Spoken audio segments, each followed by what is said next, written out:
गंगा द्वारा अपने 8 पुत्रों की हत्या की कहानी।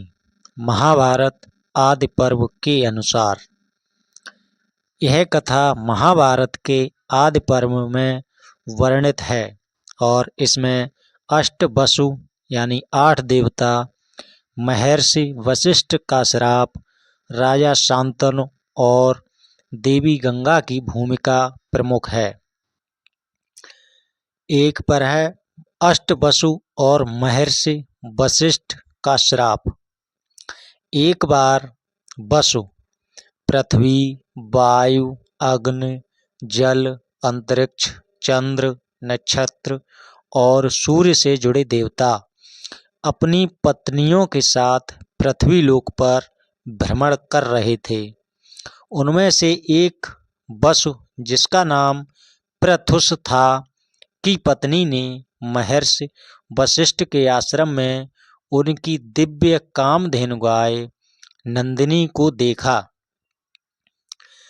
वह इस गाय की अलौकिक शक्तियों से प्रभावित हो गईं और अपने पति से इसे चुराने का आग्रह किया। पृथुस ने अन्य वसुओं की सहायता से यह गाय चुरा ली। जब महर्षि वशिष्ठ को इस चोरी का पता चला तो उन्होंने अत्यंत क्रोधित होकर 8 वसुओं को श्राप दिया कि वे मानव योनि में जन्म लेंगे और पृथ्वी पर सांसारिक दुखों को सहेंगे। वसुओं ने अपनी गलती स्वीकार की और महर्षि से क्षमा मांगी। महर्षि वशिष्ठ ने दया दिखाते हुए कहा कि 7 वसुओं को जन्म लेते ही मुक्त कर दिया जाएगा, लेकिन 8वें वसु, जिसका नाम द्यो था और जो इस चोरी का मुख्य दोषी था, को एक लंबा और कष्टमय जीवन जीना होगा। 2. गंगा और शांतनु का विवाह।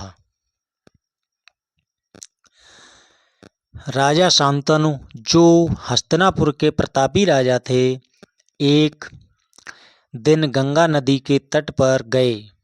वहां उन्होंने एक अनुपम सुंदर स्त्री, जो वास्तव में देवी गंगा थीं, को देखा और उन पर मोहित हो गए। शांतनु ने उनसे विवाह का प्रस्ताव रखा। गंगा ने एक शर्त रखी कि राजा कभी भी उनके किसी भी कार्य पर प्रश्न नहीं करेंगे, अन्यथा वह उन्हें छोड़कर चली जाएंगी। राजा ने प्रेमवश इस शर्त को स्वीकार कर लिया और उनसे विवाह कर लिया। नंबर 3. 7 पुत्रों की हत्या। गंगा में प्रवाहित करना। समय बीतता गया और गंगा एक एक करके 7 पुत्रों को जन्म देती गईं। प्रत्येक बार जब वह एक पुत्र को जन्म देती, वह नवजात को गोद में लेकर गंगा नदी में प्रवाहित कर देती। राजा शांतनु यह देखकर अत्यंत दुखी होते, लेकिन उन्होंने अपनी प्रतिज्ञा के कारण कुछ नहीं कहा। उन्हें यह समझ नहीं आ रहा था कि उनकी पत्नी अपने ही नवजात शिशुओं की हत्या क्यों कर रही है। इसका क्या कारण हो सकता है। हर बार राजा के मन में पीड़ा होती, लेकिन वह गंगा से कोई प्रश्न नहीं कर सकते थे। 8वें पुत्र की रक्षा और गंगा का रहस्योद्घाटन। जब 8वें पुत्र का जन्म हुआ तो गंगा ने फिर से उसे नदी में बहाने का प्रयास किया और इस बार राजा शांतनु अपने धैर्य को रोक नहीं सके और उन्होंने गंगा को रोकते हुए गुस्से में पूछा, हे देवी, तुमने पहले ही 7 पुत्रों को नदी में बहा दिया, लेकिन मैं अब और नहीं रह सकता। यह मेरा पुत्र है और मैं इसे नहीं मरने दूंगा। तुम ऐसा क्यों कर रही हो? गंगा ने यह सुनकर मुस्कुरा दिया और बोली, हे राजन, तुमने मुझसे जो वचन दिया था उसे भंग कर दिया है।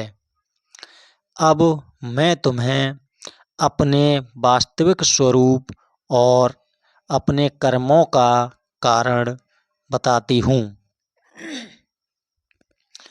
गंगा का रहस्योद्घाटन। गंगा ने राजा शांतनु को बताया कि उनके सभी पुत्र अष्टवसु थे, जिन्हें महर्षि वशिष्ठ के श्राप के कारण मनुष्य के रूप में जन्म लेना पड़ा। मैंने तुम्हारे 7 पुत्रों को नदी में प्रवाहित करके उनके श्राप से मुक्त कर दिया है। वे अपने दिव्य स्वरूप में लौट चुके हैं, लेकिन यह 8वां पुत्र दियोवसु श्राप के कारण लंबे समय तक पृथ्वी पर रहेगा, इसलिए इसे मैं अपने साथ में लेकर जा रही हूँ। इतना कहकर गंगा 8वें पुत्र को लेकर अंतर्ध्यान हो गईं। 8वें पुत्र का भविष्य। भीष्म पितामह का जन्म। गंगा कई वर्षों तक अपने पुत्र को दिव्य ज्ञान और अस्त्र शस्त्र की शिक्षा देती रहीं।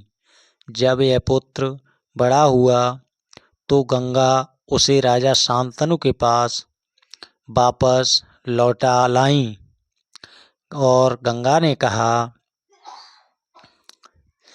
हे राजन, यह तुम्हारा पुत्र है। इसका नाम देवव्रत है। इसे मैं महर्षि वशिष्ठ और परशुराम जैसे महाज्ञानी गुरुजनों से शिक्षा दिला चुकी हूँ। यह अप्रतिम योद्धा और महान धर्मात्मा बनेगा। देवव्रत आगे चलकर भीष्म पितामह के नाम से प्रसिद्ध हुए, जिन्होंने महाभारत में महत्वपूर्ण भूमिका निभाई थी। दोस्तों, इस कहानी का निष्कर्ष, गंगा ने अपने 7 पुत्रों को इसलिए नदी में प्रवाहित किया ताकि वे वशिष्ठ ऋषि के श्राप से मुक्त हो सकें। 8वां पुत्र देवव्रत भीष्म अपने पूर्व जन्म के कर्मों के कारण पृथ्वी पर जीवित रहने को बाध्य था। गंगा राजा शांतनु को छोड़कर चली गईं क्योंकि उन्होंने उनकी शर्त का उल्लंघन किया था। देवव्रत आगे चलकर भीष्म पितामह बने, जिन्होंने कौरवों और पांडवों के जीवन में महत्वपूर्ण भूमिका निभाई थी। यह कथा हमें यह सिखाती है कि कर्मों का फल अवश्य भोगना पड़ता है, चाहे वह देवता ही क्यों न हो। दोस्तों, यह कहानी आपको कैसी लगी कमेंट करके ज़रूर बताएं और हमारे YouTube चैनल के शाक्या स्टोरी को देखें और सब्सक्राइब करें। वीडियो अगर पसंद आया हो तो दोस्तों को शेयर करना ना भूलें। धन्यवाद और देखते रहें के शाक्या स्टोरी।